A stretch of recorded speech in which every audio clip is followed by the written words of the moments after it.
예, 하여튼 최선을 다해서 네. 했다. 네. 그리고 또 제가 취임 첫 번에 우리 직원들한테 랄프 에머슨의 성공이라는 시를 들려주면서 거기에 이제 귀절에 내가 태어나기 전보다 더 좋은 세상을 만들어 놓고 떠나는 것, 그게 성공이다. 그래서 나는 이 임기를 끝날 때 성공하는 구청장이 되고 싶고, 또 당신들도 성공하는 공직자가 되었으면 좋겠다.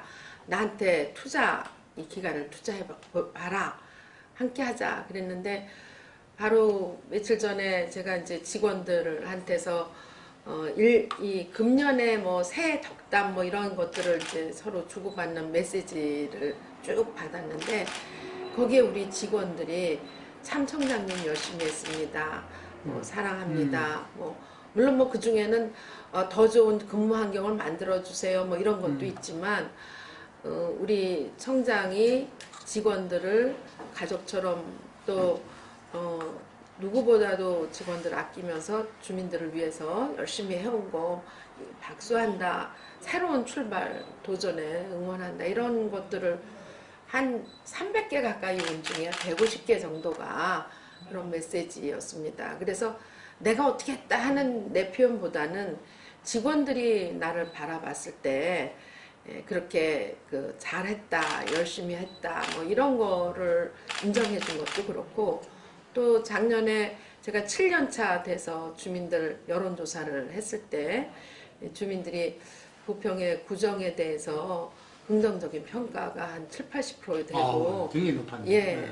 또 거기에 더 좋게 저는 생각하는 거는 부평이 앞으로 미래가 있다라고 생각한다는 그것도 상당히 높았습니다. 그 역시도 이제 7, 80% 가까이 나와서 이런 것들이 내가 열심히 한 거에 대한 이제 인정을 받는구나. 그런 점에서는 참 힘들었지만 보람이 있다.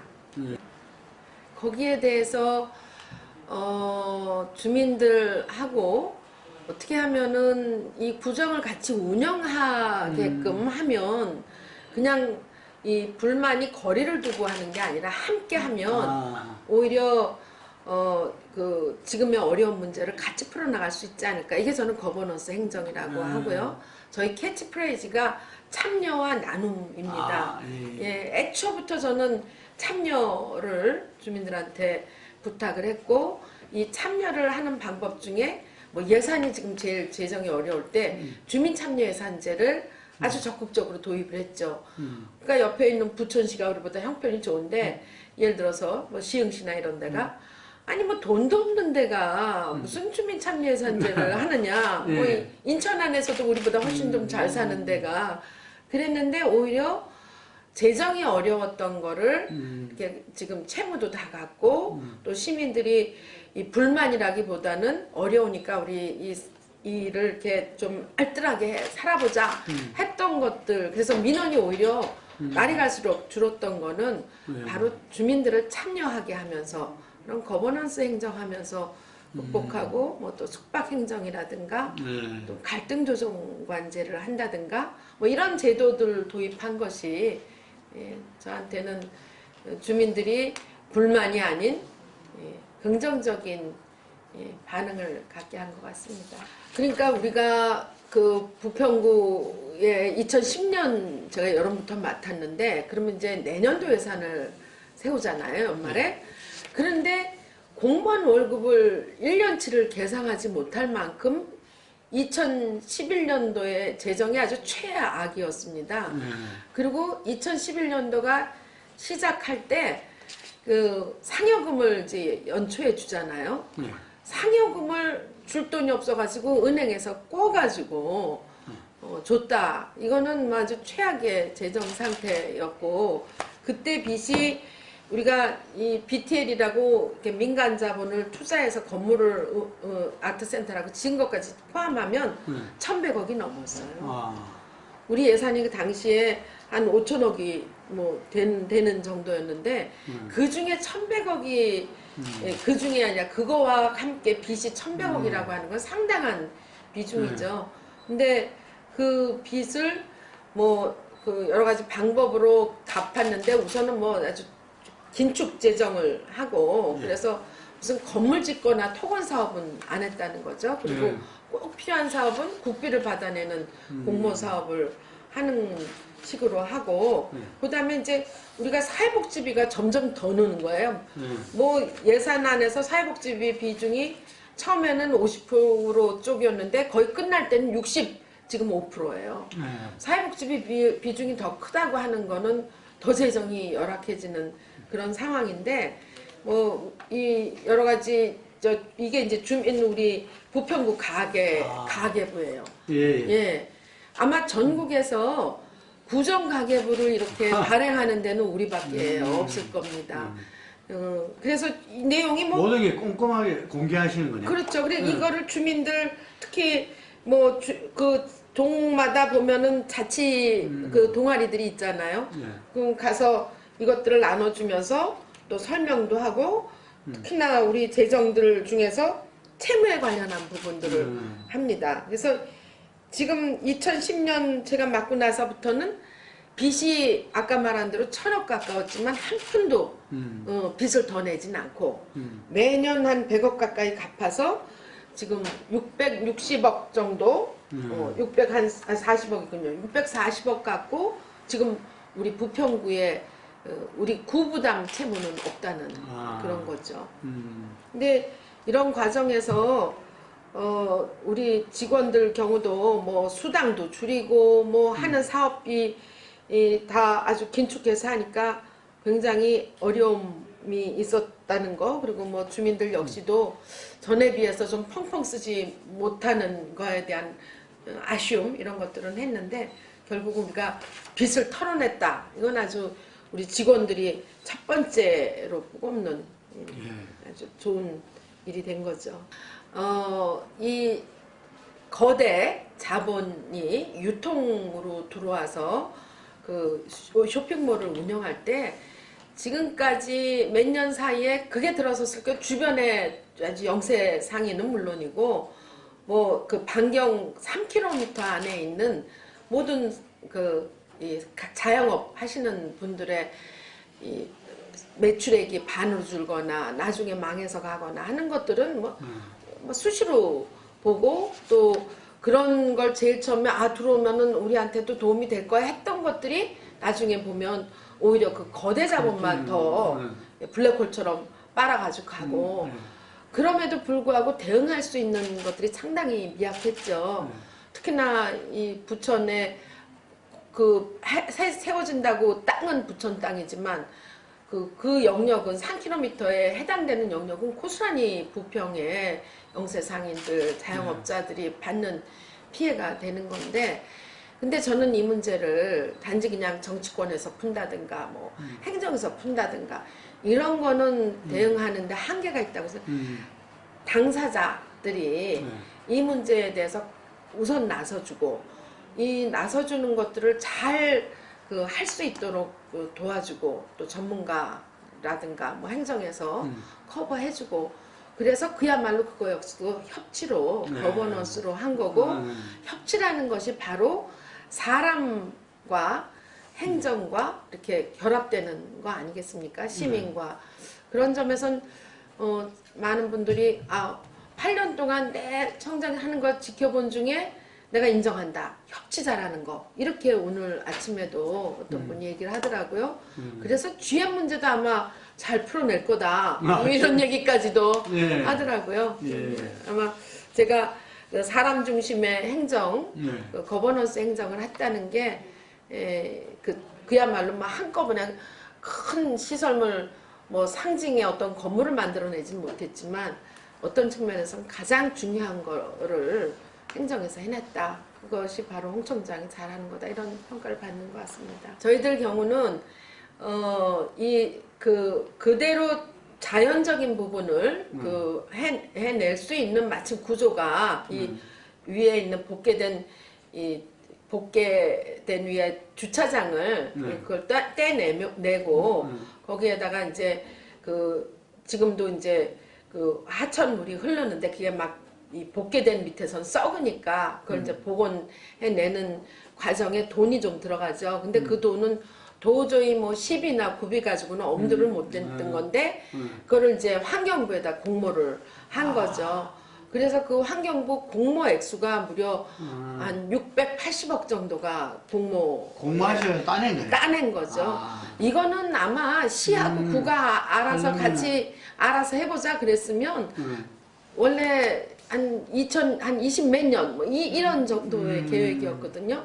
근데 저희가 무려 10년을 땡겨서 환경부에서 이 오염된 하천을 복원시키는 비용을 따내고 그거에 대해서 충분히 미리 준비들을 했던 그런 진행들을 하는데 거기는 이제 생태하천에 걷기 좋은 저 길을 만들 뿐 아니라 사회적 경제라든가 또는 또 음악 도시의 그 음악이 흐르는 것까지 이제 우리가 옛날에 미군 부대 주변에서 있었던 그 옛날 한류 음악의 발상지라고 하던 그런 것들을 복원해내면서 그 음악과 물길과 그리고 청년들의 경제 활동들을 엮어낸다면 그거는 좀 새로운 형태의 복원 사업이 되지 않을까 생각하죠. 그렇죠. 지금 뭐 인천뿐 아니라 전 세계가 유엔에서 그 사무총장이 2015년이 바로 지속가능 발전을 시작하는 원년이다.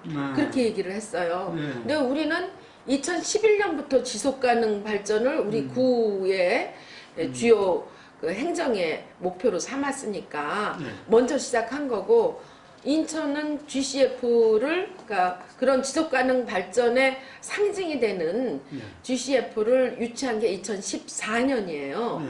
그렇게 치자면 정말 인천에 이 사업이 지속가능한 일들이 계속 벌어져야 되는데 인천은 거의 그런 게 못 되고 부평구는 열심히 그 일을 진행해 왔다 이렇게 볼 수 있는 거죠.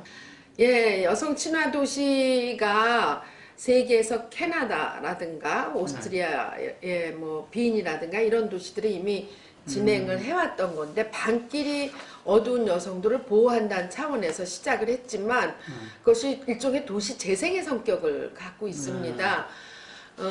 우리한테는 그 두 가지가 다 필요한 거죠.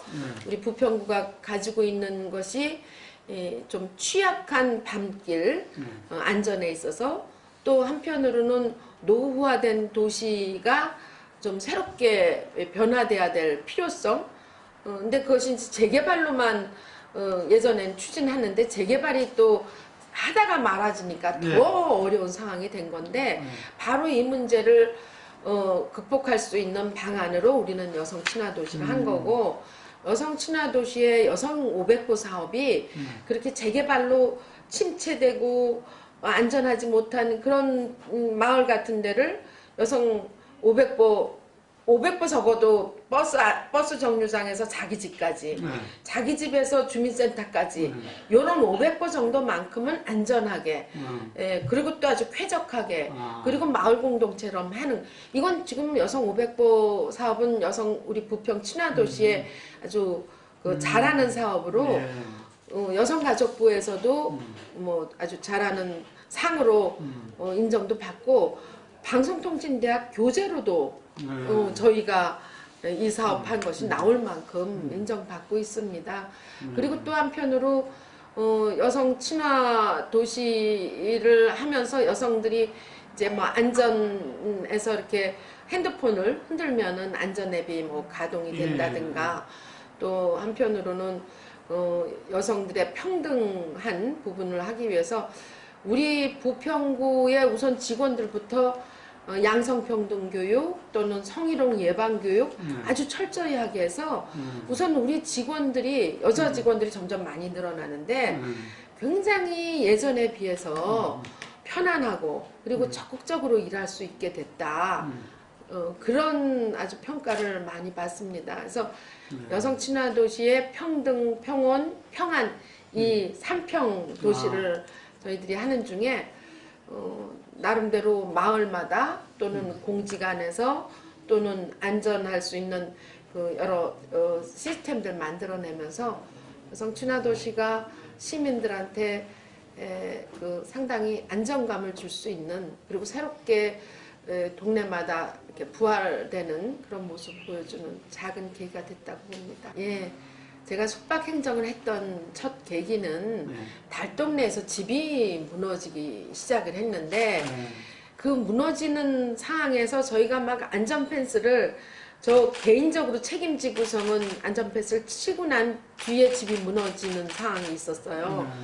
야, 이 위험지구 안에서는 적어도 언제 어떤 사태가 벌어질지 모르니까 내가 들어가 살아야겠다. 그러고 산 게 한 300일 가까이를 살았습니다.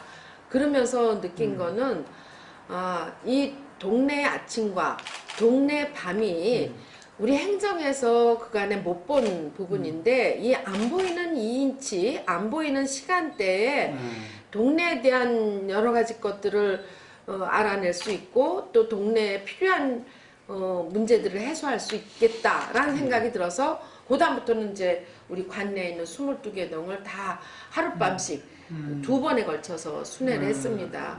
그리고 하다 보니까 제가 거기서 사니까 우리 동장도 와서 뭐 그 동네 취약한 동네를 더 살펴보게 되는 거고 내가 주민들하고 얘기를 하니까 생전 안 와봤던 도로과장도 그 자리에 와서 앉게 되는 거고 또 국장도 뭐 경제복지국장도 오게 되는 거고 어느 날에는 또 부구청장도 오게 되는 거고 그래서 숙박행정을 통해서 주민들이 거창한 게 아니라 작지만 그야말로 요즘에 소확행이라고 소소한 일상의 행복이 요즘에 중요하다고 하는 것처럼 어렵게 살지만 그 동네의 소소한 그 행복들을 챙겨줄 수 있는 그런 게 됐고요.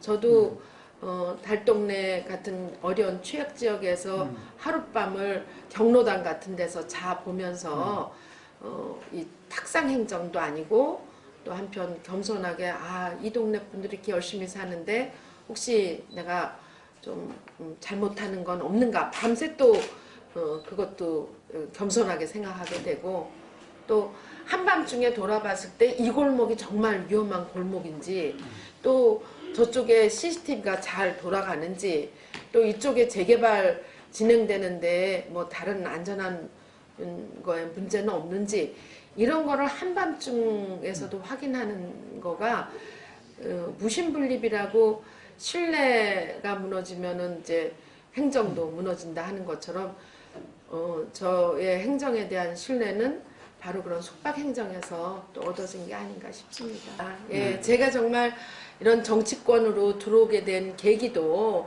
달동네 주민들하고 그 동네 일들을 보다가 지방자치에 시작되니까 그러면 동네 일 보는 걸 좀 구청에 들어가서 좀 제대로 한번 감독해 보쇼. 또 우리 의견 전달해 보쇼. 그러고 했는데 저는 달동네에서 벗어났지만 여전히 그런 어려운 동네 사시는 분들이 많고 그러면서 제가 행정을 특히나 맡아서 할 때는 그 동네에 사시는 분들의 그런 어려움들이 다 정말 행정에서 제대로 돌보고 있는가에 대한 관심을 갖게 된 거고 거기서 살 수 있었던 계속 돌아가면서 또 그 수십 일을 이렇게 동네마다 어려운 그 경로당 가서 살 수 있었던 인내심 또 불편을 기꺼이 참아낼 수 있는 그런 마음이 된 건 아마 예전에 전 주민운동을 했던 그 경험이 바탕이 됐던 것 같습니다. 그리고 그때 내가 그 빚을 주민들이 나한테 숙제해봐라 했던 그 숙제를 다 못하고 또 그리고 당선시켜줬던 정말 어려운 중에도 그렇게 열심히 도와줬던 분들로 당선이 됐는데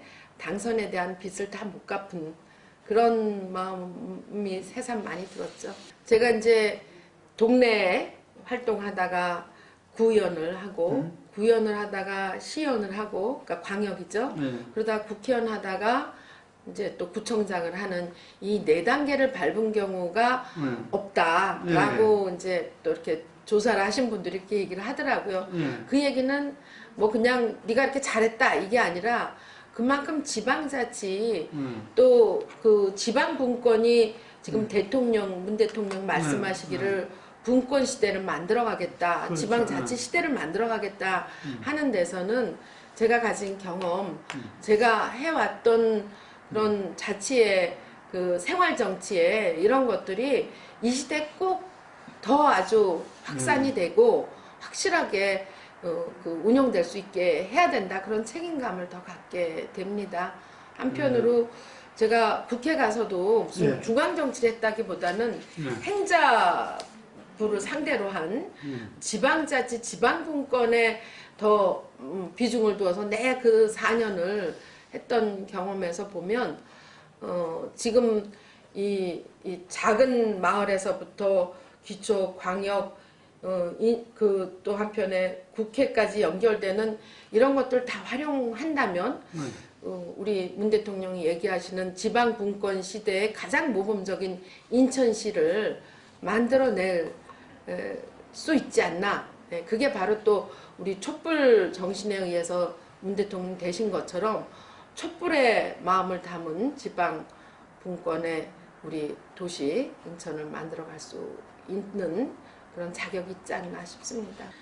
예, 촛불 정신은 바로 대한민국은 민주공화국이고 권력은 국민으로부터 나온다라는 것을 보여주는 헌법 제1조 1장 1조 1장의 그 내용이라고 생각을 합니다.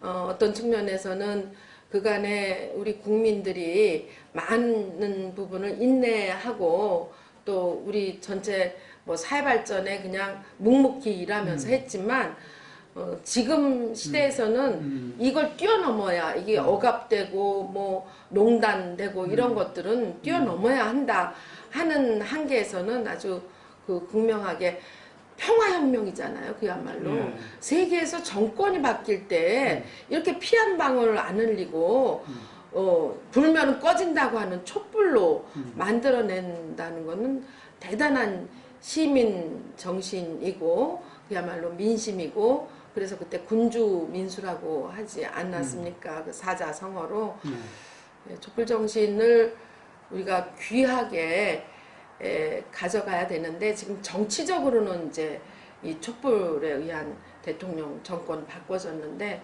이것이 이제 지방선거에 대해서 그 역할을 해줘야 그리고 또 개헌까지 같이 가줘야 촛불 정신의 완성이라고 생각합니다.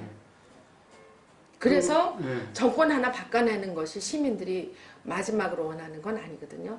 우리 삶을 바꿔야 된다고 생각하는 거죠. 그러니까 그야말로 내 삶을 바꿀 수 있도록 만들어 나가는 거. 이게 저는 촛불 정신. 우리가 말로만 기회는 평등하게, 뭐 과정은 공정하게, 결과는 정의롭게 이 말들을 다 좋다고 하면서도 실제 삶의 현실에서는 이 약자에 대한 불평등 또 약자에 대한 착취 이런 것들이 그 중에서도 여성들이 가장 그야말로 치욕적으로 생각할 수 있는 부분들이 우리 사회에서 그냥 무시되고 넘어갔던 건데 이 미투가 바로 뭐 한국뿐 아니라 이제 외국에서부터도 이제 그런 거에 용기를 얻고 또 촛불 정신으로 지금 새로운 세상이 오니까 더 용기를 얻고 그러고 되는 부분인데요. 미투가 이제는 위드 유까지 번져가고 있지 않습니까? 그리고 미투가 되는 과정에는 침묵하는 방조자가 있었기 때문입니다. 침묵하는 목격자가 방조를 했기 때문에 미투라는 그런 피해자들이 계속 생겨난 거죠.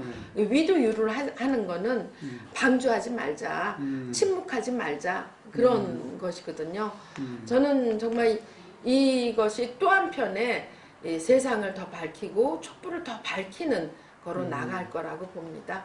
저는 시대가 제가 나설 용기와 또 내가 나서야 되는 책임감을 준다고 봅니다. 첫 번째는 아까도 말씀드렸던 촛불 정신의 시대라고 봅니다. 제가 이미 학생운동 때부터 시작하고 그 뒤에 빈민운동 그리고 빈민운동 하면서 인천에서 5.3을 같이 했죠. 5.3만 5월 3일 날만 움직인 게 아니라 꾸준히 우리 사회 독재에 대한 민주에 대한 열망을 빈민운동 현장이라는 걸 했지만 또 정치적으로 그것을 분출해냈던 5월 3일 날 같이 했던 사람이고 그 이후에도 뭐 김대중 대통령의 최초의 민주적인 정권 교체의 시기에 있어서도 김대중 대통령과 함께 그리고 새로운 정치개혁이라고 얘기할 수 있는 노무현 정부의 탄생에서 노무현 그 당시 후보가 정말 간절한 목소리로 저한테 시의원이었을 때 홍 의원님 도와주십시오. 그래서 그 당시에는 인천시에서 아무도 그 유명한 정치인들이 다른 분을 돕고 있었을 때 노 후보가 전화해서 경선에 제 사무실을 우리 후보 경선 사무실로 그 운영하게끔 해서 했던 그야말로 처음 노무현 후보를 인천에서 맞이했던 사람이죠.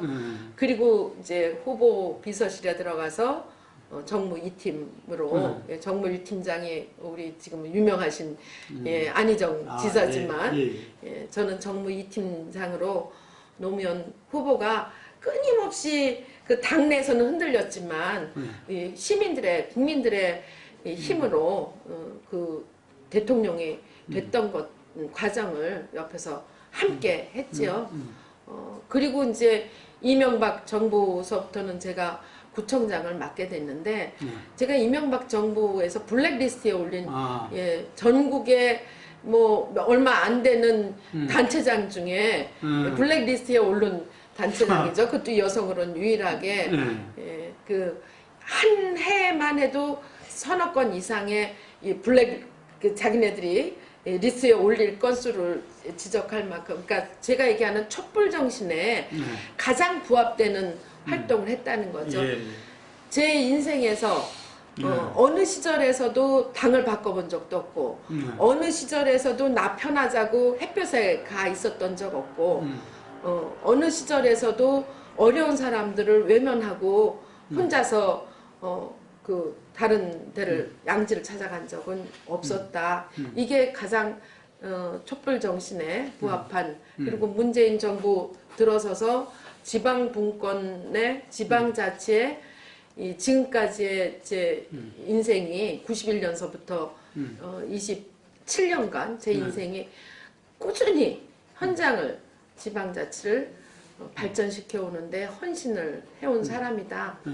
그리고 그 빈민운동과 이런 지방자치의 경험에서 구청을 운영할 때는 거버넌스로 그 협치의 정신으로 통치도 아니고 관치도 아니고 협치로서 그리고 가장 바람직한 그 비전인 지속 가능한 그런 그 비전을 가지고 갈등을 조정해 가면서 그리고 해왔다 하는 거는 참 이 시대에 제가 좀 더 잘할 수 있는 게 아닌가. 거기에 이제 여성이 우리나라에서는 블루오션이라고 할 수 있습니다. 우리 사회의 동력과 여성 정책 참여를 통해서 더 평등한 세상으로 가는 데 있어서 동력이 될 수 있는 건데 광역단체장에 아직 여성이 한 사람도 당선돼 본 역사가 없다는 거에 도전하는 거는 이 시대에 제가 시대의 요구에 힘들지만 도전해 봐야 된다고 생각합니다. 예, 저는 뭐 토건 산업으로 또는 예산 많이 들여서 어떤 그 뭐 상징물로 만든다든가 예산 많이 들여서 서울로 나가는 길을 뚫는다든가 이런 것이 아니라 우리 일상에서 필요한 것들이 오히려 많이 놓쳐지고 있는 거. 매립지를 통해서 얻을 수 있는 수익이 우리가 세금을 부어낸 것보다 다 엉뚱한 데 나간다라든가 뭐 이래서 한편으로는 그 인천은 커지고 인구도 많아지고 굉장히 뭐 발전했다고 하는데 내 삶은 역시 여전히 팍팍하고 그리고 서울로 향해서 보면 나는 2등 시민인 것 같고 2등 국민인 것 같고 그래서 오히려 수도권의 변방이면서도 한편으로 요구되는 거는 가장 많이 예, 수도권에 또 요구되는 부분을 해내야 되는 그런 것들에서 저는 인천 중심의 예, 인천 사람 중심의 그런 도시를 만들어 나가겠다. 예를 들면 우리 친정 엄마가 동구에 있는데 남동구에서 친정 엄마 아프실 때 얼른 달려가 볼 수 있는 교통편, 또 뭐 서구에 있는 부모님이 자식 집을 찾으러 갈 때 뭐 서울로 가면 1시간인데 오히려 여기로 서구에서 남동구 가기가 1시간 반 걸리는 그런 불편한 것이 아니라 그래서 외재적 발전이 아니라 내발적 발전에 예, 그것으로 가겠다. 그리고 우리 인천에 매립된 해안변에 공항도 들어가 있고 또 쓰레기 매립장도 들어가 있고 또 뭐 항만공사로 부두도 들어가 있고 또 영흥도 화력발전소라고 하는 그런 국가 산업시설도 들어가 있는데 이런 것들이 전부 인천에 땅만 빌려갈 뿐이지 피해는 고스란히 인천에 더 많이 오고 수익은 고스란히 또 중앙으로 가고 이런 것들에 대해서는 분명히 인천의 목소리로 인천의 주권을 제대로 챙겨보는 걸로 바꿔나가겠다 이렇게 얘기를 하고 싶습니다. 그래서 사람 중심 그리고 철학이 있는 도시 그리고 남북의 그 관계에서 가장 그 역할을 잘할 수 있는 남북 화해 평화의 도시로 만들어 가겠다. 예, 일단은 뭐 저도 여론조사가 한 번이었으면은 뭐 그럴 텐데 여론조사가 연속적으로 나와도 유정복 시장에 대한 여러 문제점들이 이제는 인지가 되는 것 같고 또 우리 당의 후보들에 대해서는 큰 편차 없이 예, 다 아주 큰 차이로 이렇게 좋은 점수로 인정을 받는다고 하는데 이제 저 입장에서 보면 예, 사실은 부평구만 제가 중심으로 했던 그리고 정치적으로 활동하지는 않았던 거에 비해서는 좀 잘 인정받고 있구나. 또 보면 사실 제 이름이 앞에 다른 후보들보다 희읍자여가지고 보면은 그런 것까지도 치면 그 정도 이 그 후보들 사이에 편차가 이렇게 없다고 하는 거는 그거는 상당히 제가 잘 활동했던 것들 또 저의 철학 그리고 저의 비전이 알려진다면 저는 상당히 확장성을 가지고 있는 그 지금 이 지표다라고 봅니다. 예, 그 역시 저는 촛불 정신이 관통을 할 거라고 봅니다. 예, 친문의 정신이 통하는 게 아니라 촛불의 정신이 통할 거라고 봅니다. 예, 그리고 뭐 제가 당 활동을 못한 부분에 대해서는 이 구정 활동이 중심되고 또 한편에 선거 기간 동안에는 아주 엄중하게 못하는 그 정치적 중립 해야 되는 위치가 있어서 오히려 이제 남들은 그 기간 동안에 정치 활동을 다른 후보는 잘하지만 저는 못했지만 대신에 가장 정당을 한 당을 지켜온 경력은 제가 길지요. 그래서 8년 동안만 보는 그 상황이 아니라 한 정당을 어렵거나 힘들거나 온갖 풍파가 있어도 지켜오고 함께 해온 이 부분은 저는 그 경선 과정에서 충분히 어필을 하고 또 촛불의 정신으로 지금까지 임해온 부분들을 한다면 저는 다만 이제 이 기간이 지금부터 한 2개월 정도 활동해서 얼마큼 잘 적극적으로 표현해낼 수 있을까 하는 그런 이제 좀 그 아주 압축적인 노력을 좀 해야겠죠. 물론 뭐 황사 중국에서 오는 황사도 그렇고 또 한편에 인천이 교통이 좋다고 하면서 부평도 특히 그런데 자동차 배기가스라든가 공장에서 나오는 무슨 좀 매연이라든가 이런 것들이 미세먼지의 또 요인도 되지만 최근 들어서는 화력발전소, 영도 화력발전소에서 배출되는 가스가 이 자동차 배기가스하고 합치면은 아주 안 좋은 초미세먼지로 된다고 하죠.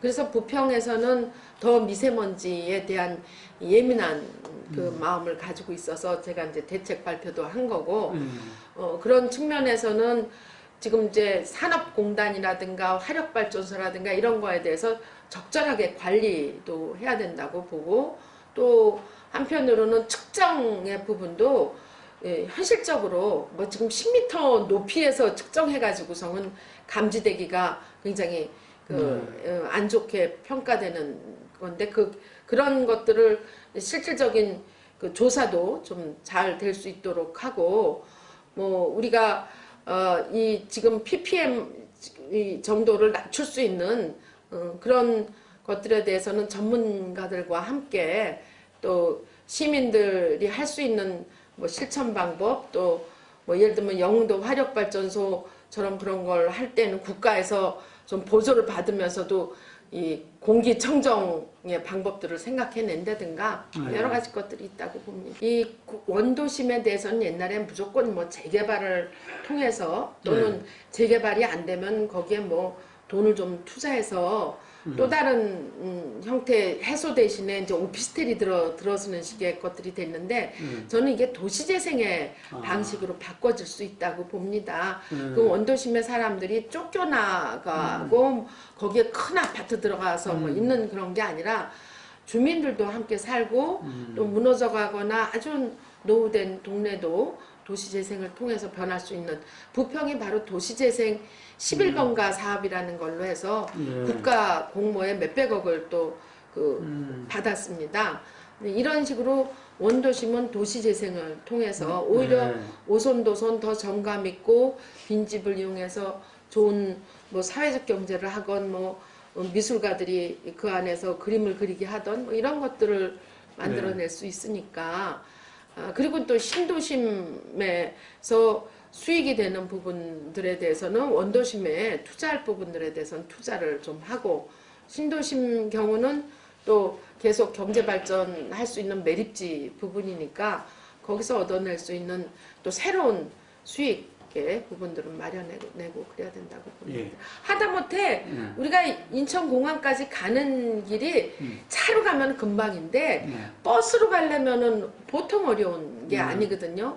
그러니까 그야말로 또 인천공항에 내린 사람들이 인천에서 뭐 이렇게 경제적인 활동을 하는 게 아니라 고스란히 서울에 가버리고, 그런데 공항공사의 그 막대한 수입은 고스란히 또 중앙으로 가는 것들이고, 지금 이 공항의 지분도 또 거기에 있는 인사의 부분도 인천이 하나도 없다는 부분은, 그냥 그거에 대한 요구가 좀 더 구체적으로 들어간다면 인사 사람도 우리가 좀 내야 되고 넣어야 되고, 또 한편에 그 지분도 인천이 좀 가져가야 되고, 또 뭐 항만청이라든가 뭐 환경청 이런 경우는 또 지방분권으로 또 인수를 받아야 될 부분이 있다고 보고, 경제자유구역 경우도 한편으로는 또 인천 것이라고 해서 손해보는 부분도 있는데, 거기를 조금 더 국내 업체들도 들어가서 활동하는데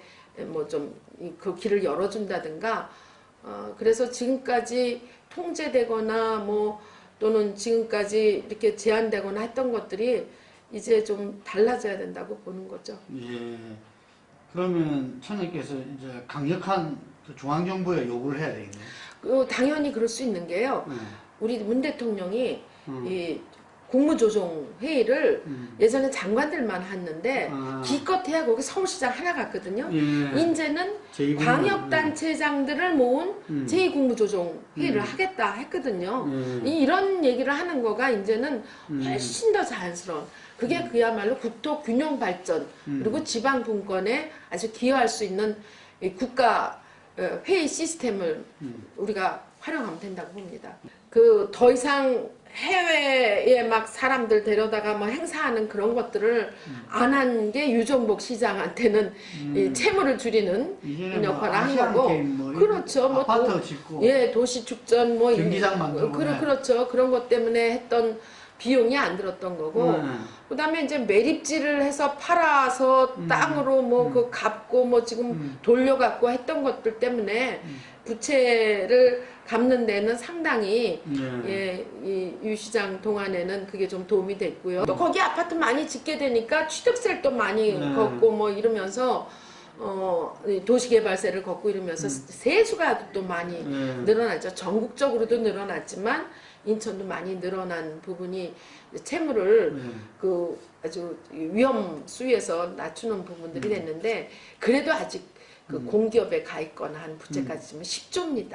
아직까지. 예. 그리고 아직도 GRDP가 뭐 엄청 부산 뭐 따라잡을 만큼 높았다고 하지만 개인 소득으로 보면은 금융부채나 개인 소득이나 거의 꼴찌 수준이고 행복 만족도는 더 꼴찌 수준이고 그렇습니다. 그렇다고 치면 지금 채무의 부분의 위기는 벗어났다 하더라도 그것이 우리 시민들의 삶의 질을 높인다든가 행복도를 높이는 데 있어서는 조금 더 다른 관점으로 운영돼야 된다고 자신 있습니까? 아, 자신 있습니다. 예. 예. 예. 시민들과 함께 예. 지금은 우리 유 시장에 돈이 좀 또 생겼다고 일방적으로 어떤 특별한 복지를 한다고 하는데 그 스페셜한 부분이 오히려 시민들한테 또 다른 부담과 또 다른 이 거부감을 주고 있습니다. 뭐 예를 들어서 뭐 출산했을 때 시민들이 원하는가도 충분히 알아보지도 않은 채 막 그냥 아이맘 저 선물이라고 안겨줘가지고 그 오히려 그 불만이다 이런 얘기가 나왔는데 저는 채무를 줄여가는 방법 또 완전 나중에 제로가 되는 방법도 전문가와 시민들과 함께 할 수 있다고. 예, 27일 날, 26일 날이 이제 이임식을 하고 27일 날 예비 후보 등록을 하고 어떤 측면에서는 광야로 나가는 또 느낌도 있지만 어떤 측면에서는 구정에 매여 있는 것에서 날개를 달아서 인천시 각곳에 제가 해왔던 여러 가지 지방자치 또 정말 풀뿌리 민주주의를 실현했던 여러 가지 얘기들을 다 알리고 다니는 그야말로 그 인천은 넓고 할 일은 많다. 그래서 뭐 부평구에서 했던 충분한 경험이 있어서 인천에서 취약한 곳 또는 시민들이 굉장히 고통을 받는 그런 현장을 찾아서 하룻밤 자는데 뭐 여관에서 잘 수도 있고요. 뭐 아니면은 이제 뭐죠 사우나라 그러나요? 요즘엔 뭐 대중 사우나. 예, 대중 사우나, 찜질방. 찜질방 가서 그럴 수도 있고 또 뭐 시민들이 공개적으로 같이 모일 수 있는 그런 곳들이 있다면 찾아서 숙박 행정을 인천 곳곳에 해 나갈 것입니다. 예. 오늘 여기까지 하겠습니다. 아, 예, 감사합니다. 감사합니다.